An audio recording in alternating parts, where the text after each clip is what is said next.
bir qız övladı gətirdiniz dünyaya. Bizdə peydahlamaq məsələsi var. Ata peydahladı, ana dünyaya gətirdi, valideyn oldular bununla. 14 yaşda qız hamilədir. Hə, hamiləsənsə mənim balam deyilsən. Nə qədər uzaqlaşdırırsınız, uzaqlaşdırın. Adınız da 14 yaşlı qızın üzərindədir. Soyadınız da 14 yaşlı qızın üzərindədir.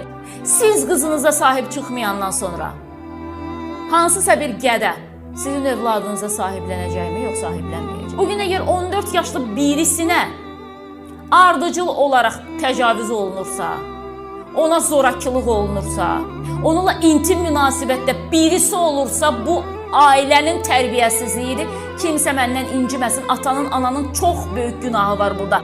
İstəyir qızın olsun, istəyir oğlun olsun. Ən çətin günündə övladının yanında deyilsənsə, heç vaxt sən valideyn ola bilməzsən.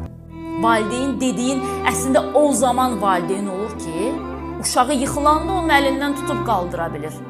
Ayağına daş dəyəndə onun yarasına məlhəm ola bilir.